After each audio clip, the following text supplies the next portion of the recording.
appointment, and he's all perfect, of course. He's all perfect. No more worms, no more wormies.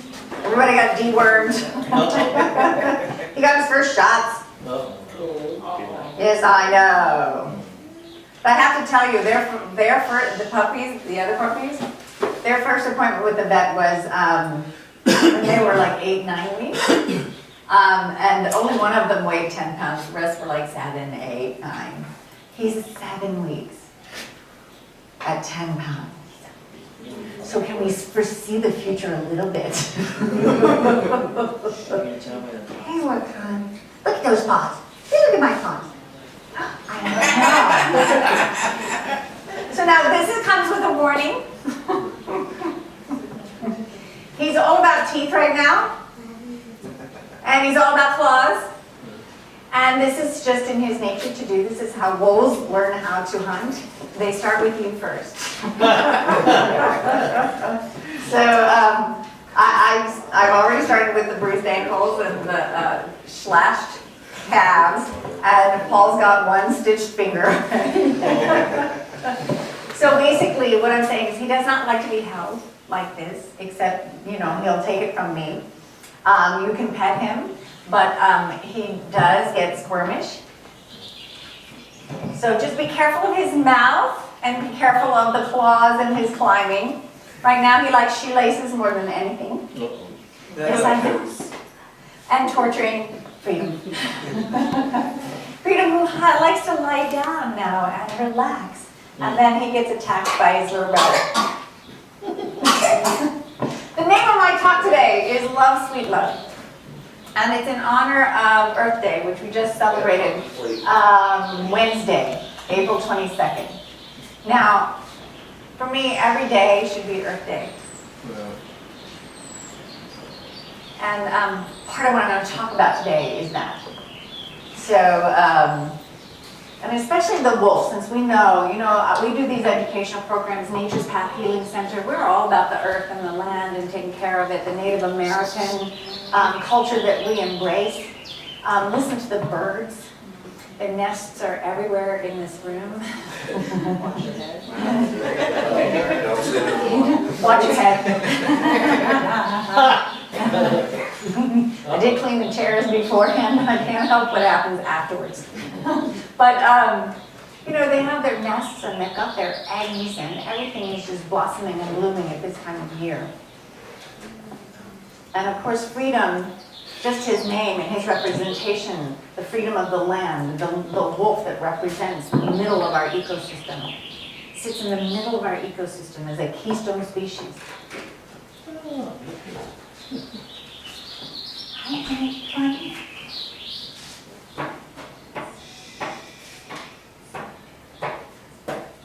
So now we have medicine wheels, and when I talk about the medicine wheel, and the medicine wheel is basically what is called the sacred hoop.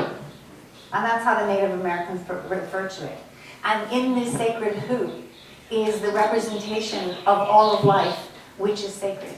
And every living thing in it, which is sacred. And that no matter what age you are, no matter how you participate in expressing your experience, everybody learns from you at your age, from the time of the birth that you have coming in, what we're learning from Wakan, which is different than what we're learning from freedom.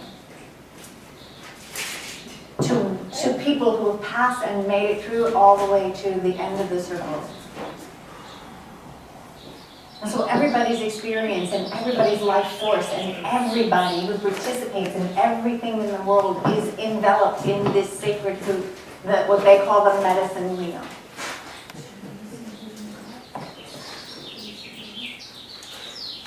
And we are all one with that.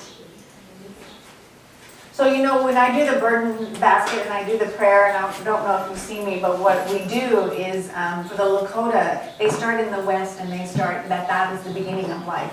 Different medicine wheels talk about it in a different way, but it depends on what tribe you're coming from. But in the Lakota, they come in the West.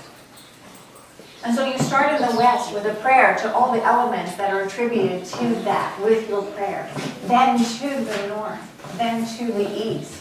then to the south, to Mother Earth, to Father Sky, and then to your sacred place in that.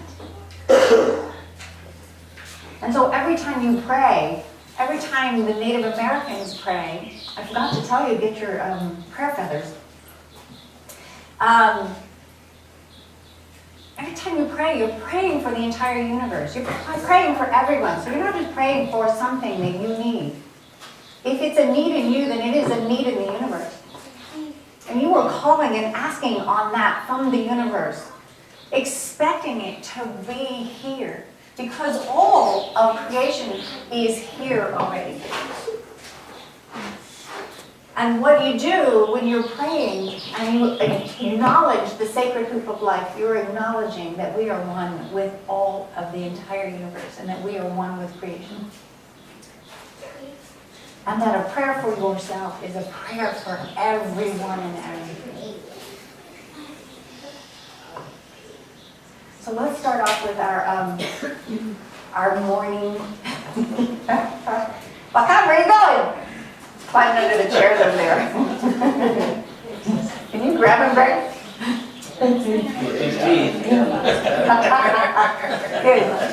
You just see him falling down and be traumatized for life. Yeah. All right. So everyone, where are you sitting? Just relax into your chair. You do not have to hold on to yourself. You're here. And Mother Earth is holding the chair that you're sitting in. And the laws of gravity have you. So you cannot fall. You cannot fall. And know this with me.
And all of nature, that there is an intelligent force. It is a creative force and the creator of everything seen and unseen.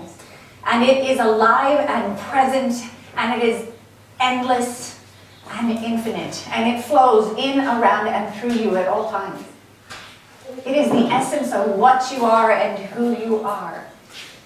And that I claim that I am, just like you, are a complete, perfectly whole, mathematically correct manifestation of this creative force.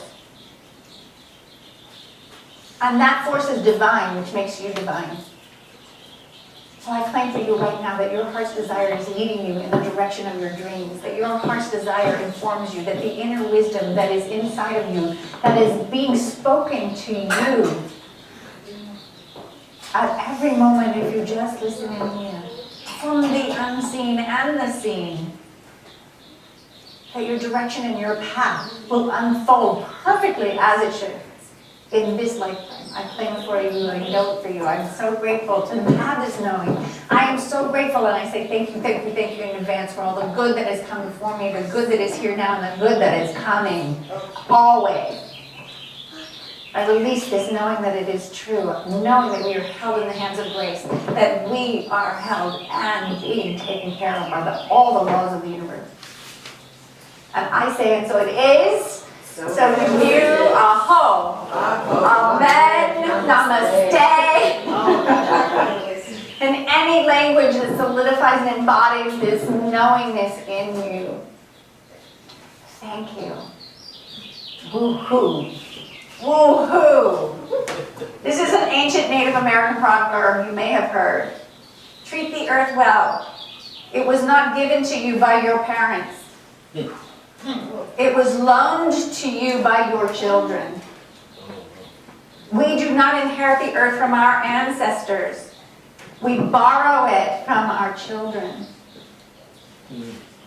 Oh, aho. Aho, I'm into that. You know, in this prayer that I do, and I claim, do you know what I mean?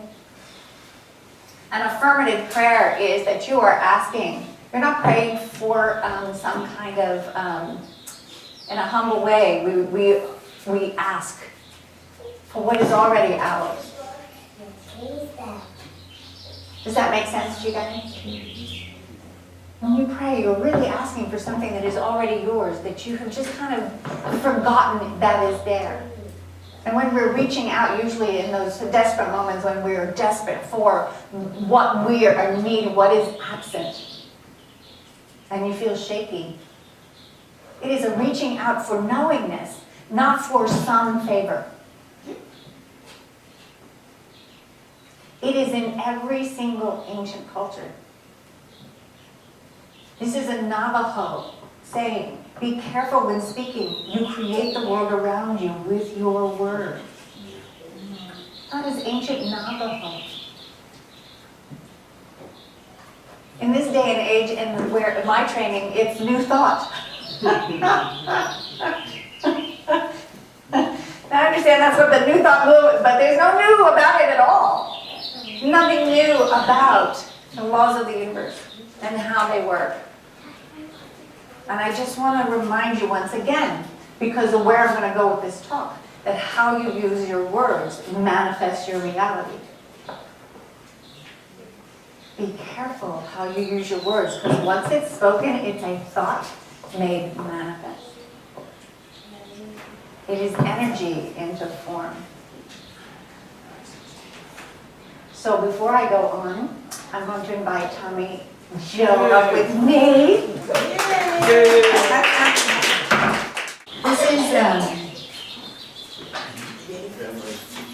This is Bob Dylan's Blowin' in the Wind. Yay. And if you know it, sing it with me. You're very welcome to sing with me. Please. It's a please.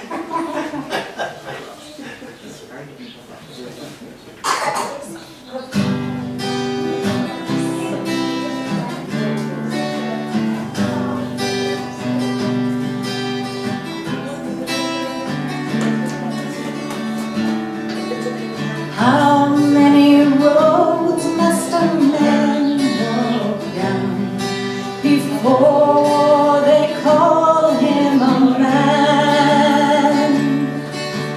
How many seas must a white dove sail before she sleeps in the sand? And how many times must the cannonballs fly before they're forever banned? The answer, my friend, is blowing in the wind. The answer is blowing in the wind.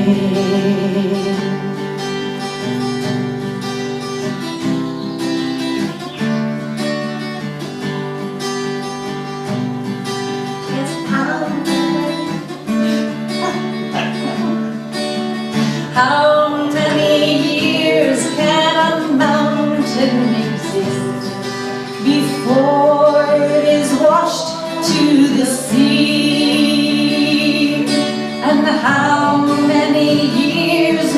some people exist before they're allowed to be free.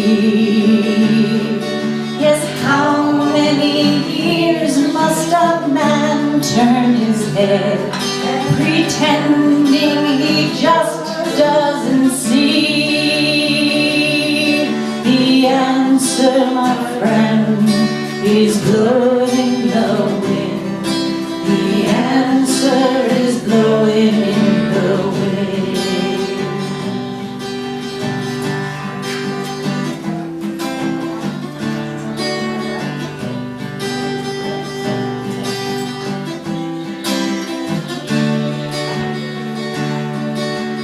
How many times must a man look up before he can really see the sky? Yes, how many ears must one man have before he can hear people cry? And how many deaths does it take till he knows that too many people have died? The answer, my friend, is blowing in the wind. The answer is blowing in the wind. The answer, my friend, is blowing in the wind. The answer is blowing in the wind.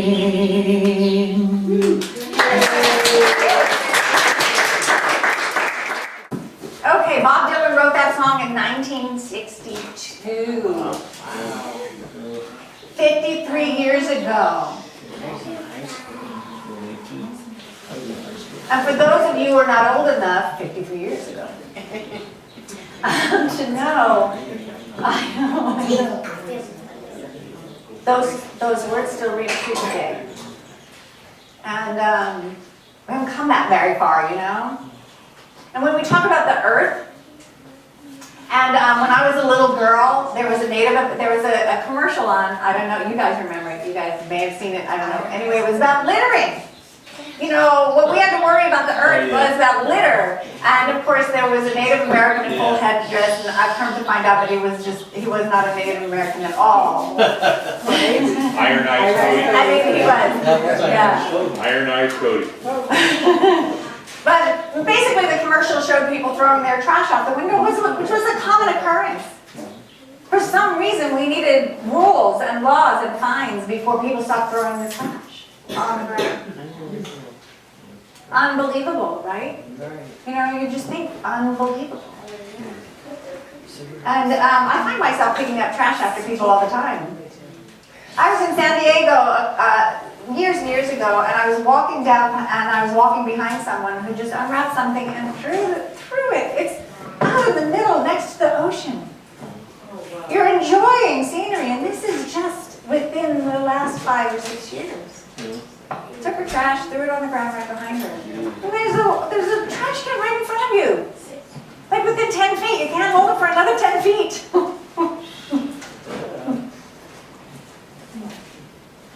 Carl Jung says this. I use this all the time. But until you make that unconscious conscious, it will direct your life and you will call it fate. She was unconscious about that. It didn't bother her that somebody else was going to have to come back and take the trash up, and which was me, behind her and throw it in the trash again.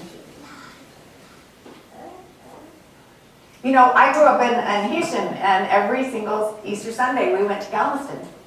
That's our beach. That was our beach. Now, you didn't wear your good bathing suit to Galveston. I wonder why. Anyway, it's a common occurrence. And I looked it up today just to see if it was still true today, obviously. And they have, like, they call them tar balls. Yeah, so you could not play in the ocean in Galveston, which is really the Gulf of Mexico, without coming home with tar all over your body. everywhere before you even get in the car. You know, you cannot see your ankles. You know what I mean? You can't see your feet when you're up to your ankles in the Gulf of Mexico in Galveston. What was funny was, today I'm reading an article and they're blaming it on the Mississippi River.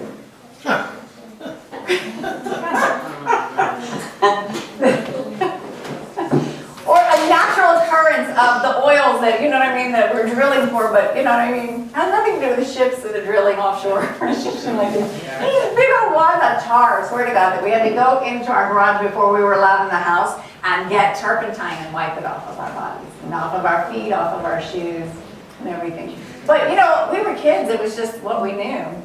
And we were not going to not go to the beach.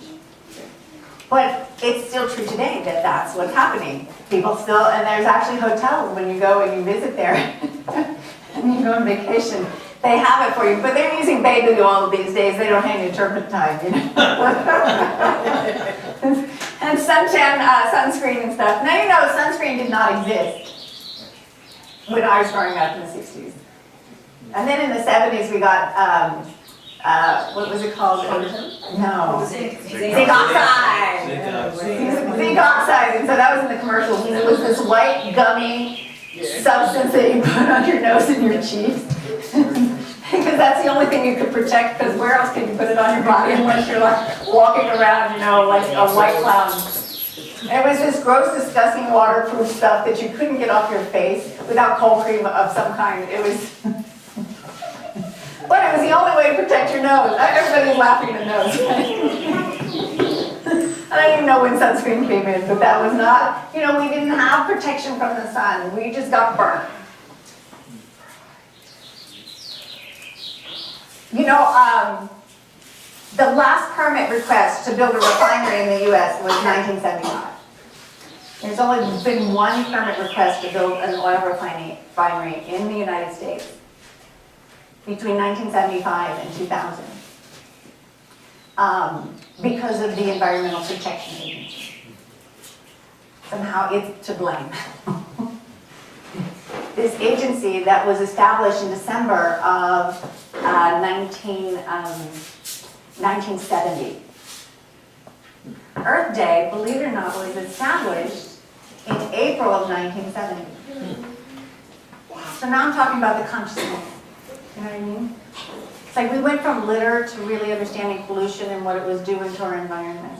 When I moved it to Los Angeles in 1977, there was a brown haze over LA. For those of you, yeah, there was a brown haze. It's not there anymore because of all of the regulations that most people don't want and think are too oppressive. However, I remember 1977 driving down at sunset, and you can, it was kind of pretty, except that you knew what it was. It made the sunset look a little more orangey because it was this light dirt brown and it was hovering over the city. And it was, one of the reasons why you had to wash a car pretty often was because the oil from the sky would settle on your windshield. And it was hard to get off because it was oil. So everybody my age and around that age, you're all nodding because you remember. That's not true anymore. And we have more cars on the streets of Los Angeles than we did before. Because a heightened awareness of, a heightened awareness. The unconscious becoming conscious.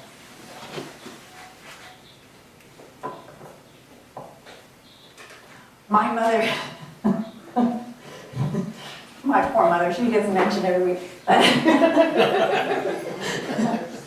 had a nephew I was visiting home, and he had won an Earth Day prize because he drew a picture of the Earth and painted it, and I can't remember exactly, but he got first prize. And when he came home, my mother reminded him that the environmental movement was the new communist movement, and so they should not participate in it. Everything. I wish I was kidding. I wish I was kidding. The poor kid, he's like 8 years old, he's proud of his prize, he's got the first place ribbon, and my parents are telling him he is a communist.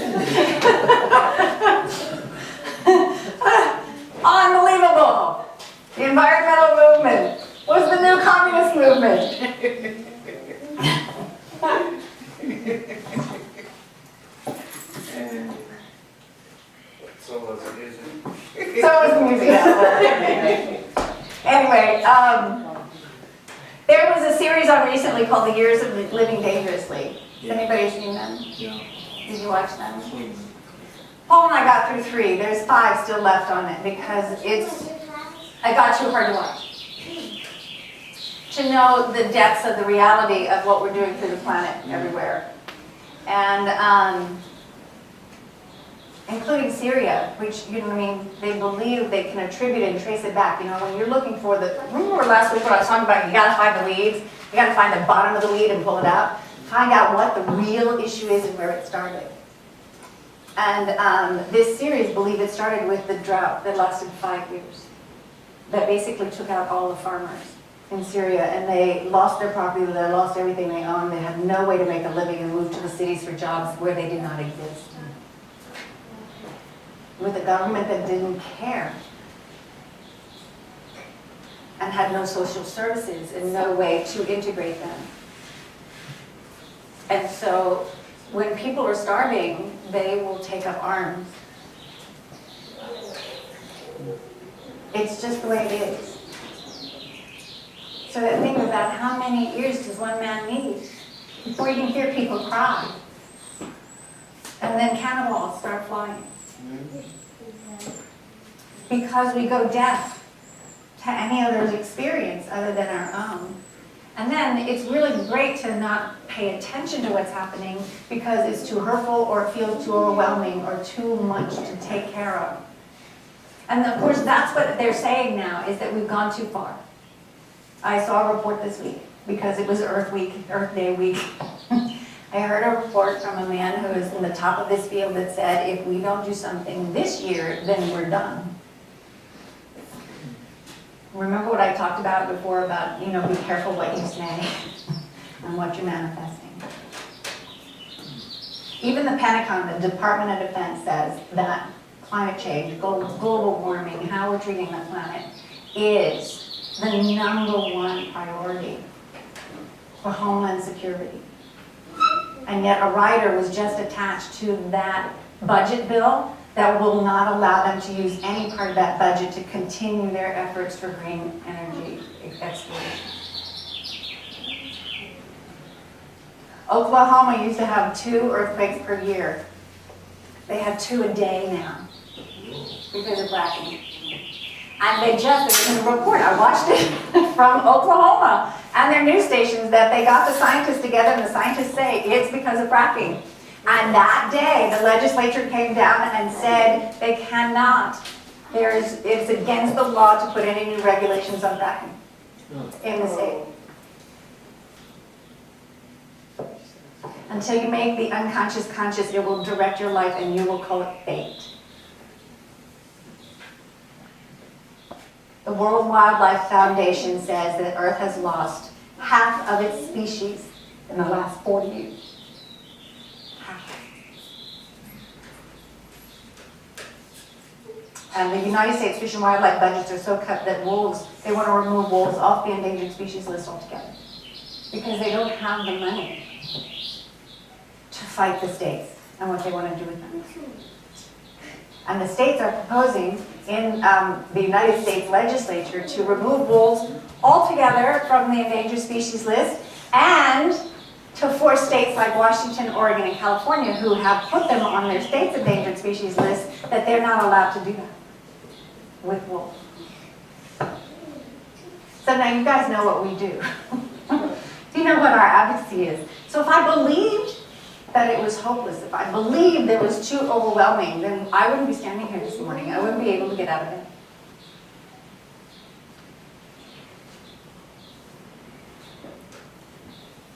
Margie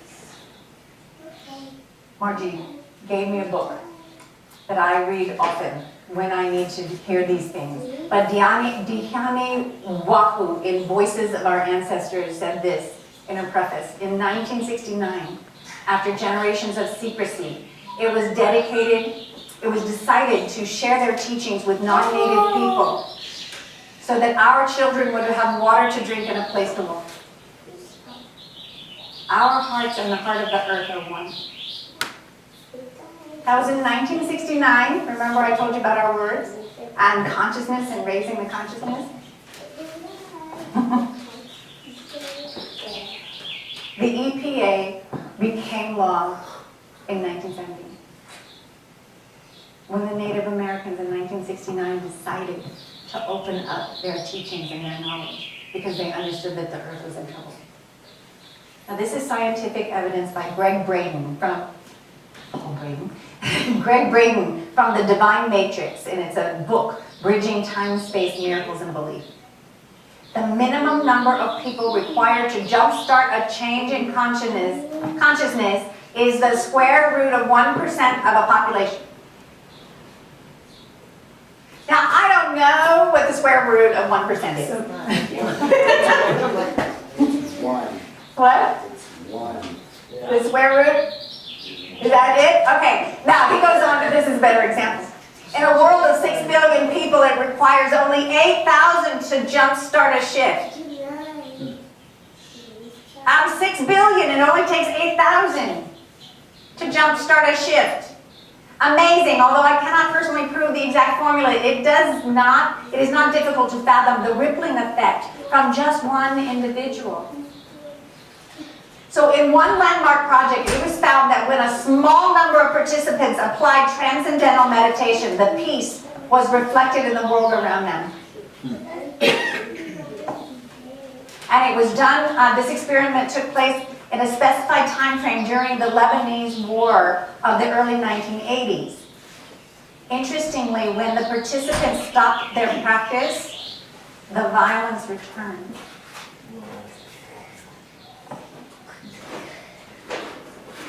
So, I know that what I reported earlier, and this is what we're hearing about the earth, and we care about the earth and the wolves and all of that kind of stuff, but this is the truth of the energy and the power of the creative force of the universe and the intelligent force that I call God, that runs in and through us. And when we set our intention in this room, I believe we could change the state of California, at least, just with the people in this room, if this is scientifically correct, which I believe. Now, it takes a lot of faith to do that when you hear the reports that I just listed off to you. You know, I didn't even mention Fukushima and all those fish that have been just, the billions of fish that have been found up and down the West Coast. And I'm using the word Fukushima, but nobody else in the media did. Attributing this billions of death to this one particular species of fish that is now lying dead on our coast, all the way from Washington down to Mexico. You think? Okay, it gets very dark when you think of it that way. But I'm telling you that that's not where you need to know it so that you can raise the level of consciousness, so that you can know the truth at a higher level, knowing that we can turn this around, not with just changing the way we do energy, but changing the way we think, change the way we commit to it, change the way we love, sweet love, the planet.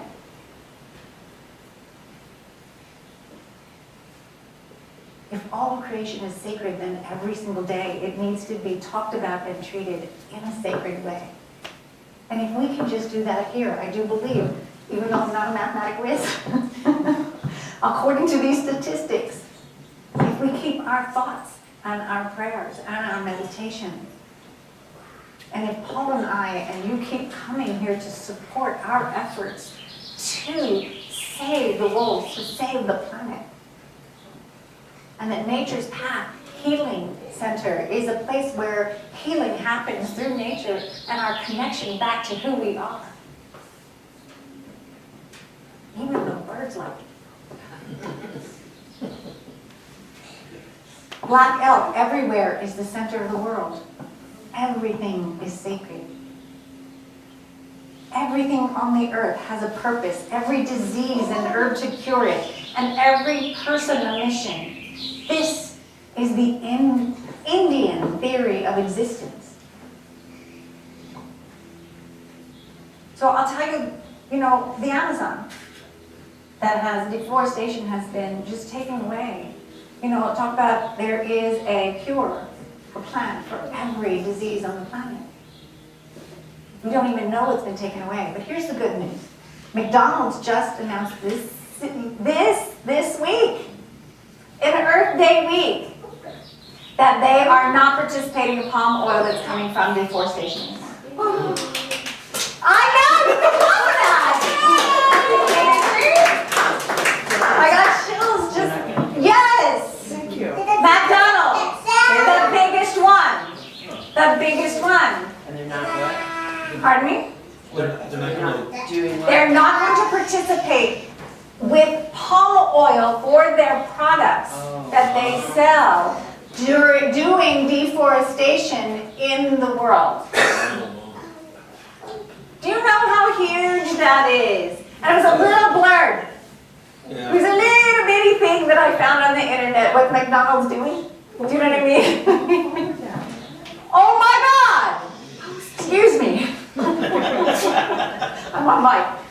But seriously, no, that is something pretty phenomenal.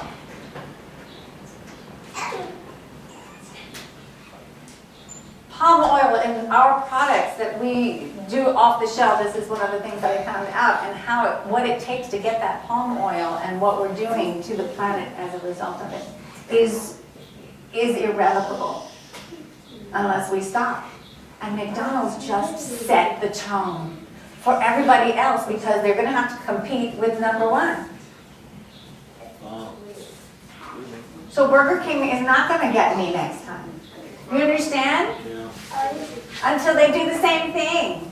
And Carl's Jr. and Wendy's behind them. This is good news. This is really good news.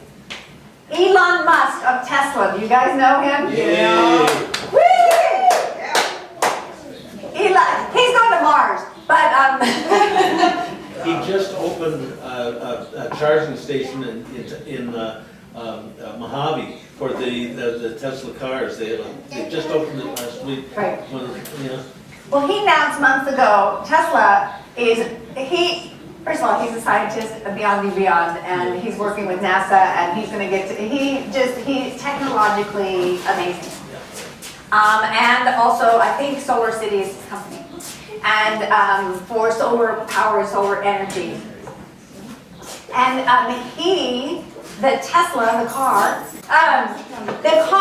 he announced months ago that he was going to share the patents. Not that they won't make money on their patents, but he's going to share the patents with China and with India and Indonesia so that they can, because they're growing. They're growing. The scary thing about the world of climate change is that we can do anything we can do here, but the major populations of the world are there, and they are going to continue to produce oil to put into their gas guzzlers until there's something different. So he's sharing the technology with them so that they're in the beginning of, what? Maybe he's gonna gas with Come on. Okay. I know you've got your look better. Lindsay, look, you're right there with my husband. But here, listen, if an airplane, which FedEx is also doing everything it can to get off of fossil fuel to run its airplanes, the technology is there for everyone else. And of course it starts very expensive and it trickles down. But it's happening. So I started off with really bad news. Bad news, the way it's presented out there, and now I have good news. The consciousness is raising. Consciousness is happening. And we can participate there, or we can stay in the fear of everything that I've said beforehand. So I want to ride on McDonald's coattails. I want to ride with Tesla. I want to ride with FedEx. Do you know what I mean? They're changing the world for the better. I want to ride, I can't believe I'm saying this, with the Department of Defense. Can we now eat their french fries? Yeah. Wait until the palm oil is gone. Okay.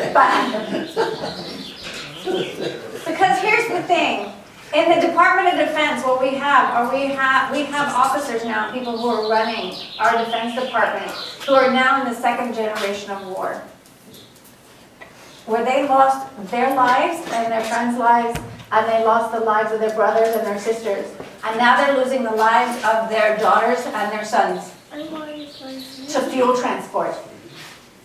In an open desert, they're sitting on a bomb just to move oil from gasoline from here to here. And it's the major cause of death, fighting wars today. And they know unless there are people in those arenas, like the people who were displaced in Syria because of the drought, that unless they have sustainable food and they have sustainable energy, that we will continue to fight wars in that region. So we now have a Department of Defense who wants peace. This is good news. This is good news. So I'm going to go back and read this to you again. From the Navajo. Oh, be careful when speaking. You create the world around you with your words. Where are you participating? With whom are you participating? What world are you creating as we're going? I'm going to sing a song now that some of you may know. It's Burt Bacharach. But I changed the words a little bit. Called What the World Needs Now. Is love, sweet love. But I changed the words to what the earth needs now. What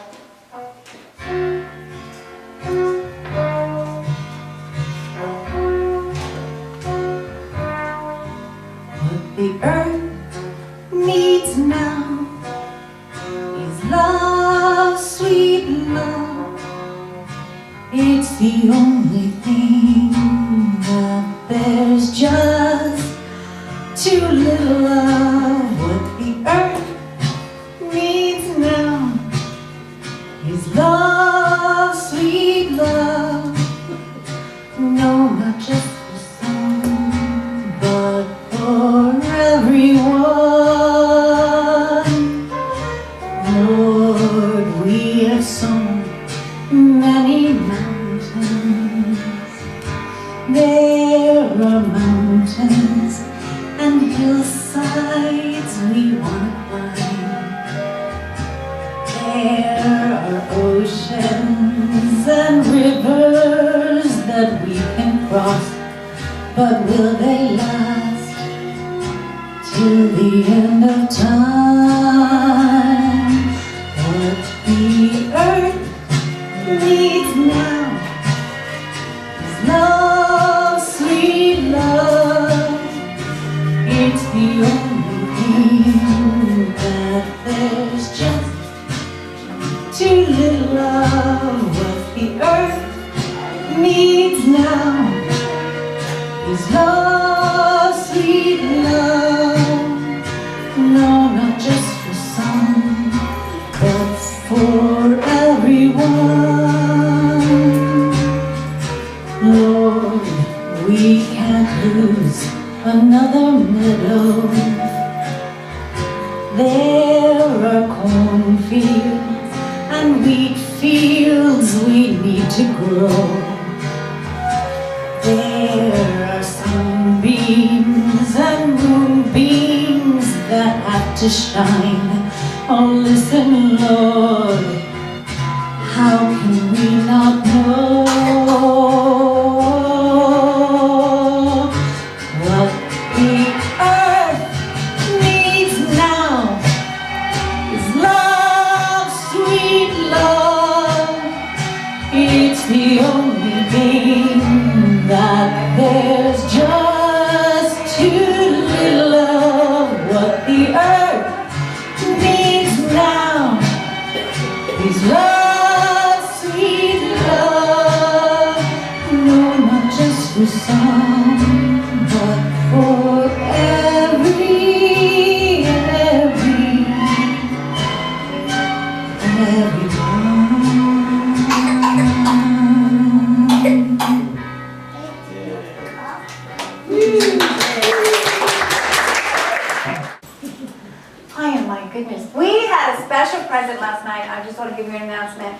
ways that you can help support us. We don't pass the basket, but we do have some glass bowls back here so that if you do have and can afford a monetary gift to help support us and what we're doing, we really appreciate it. And from our heart to yours, thank you.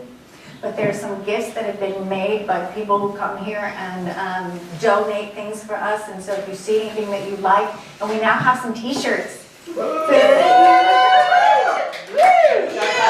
There's a couple, there's small, medium, large, and extra large. They're $25, and so they're brand new, and it says Shadowland Wolves and foundation underneath with the wolf that looks like freedom on it. And as you know, we have the burden basket every single week, so if you have any burdens, don't go home with them. You can fill them out over here. On the other side is the joy jar. So you are the face of God. I hold you in my heart. You are part of me. You are the face of God. Okay, Paul. Tell Paul to hit it. Hit it. Hit it, Paul. Say I love you.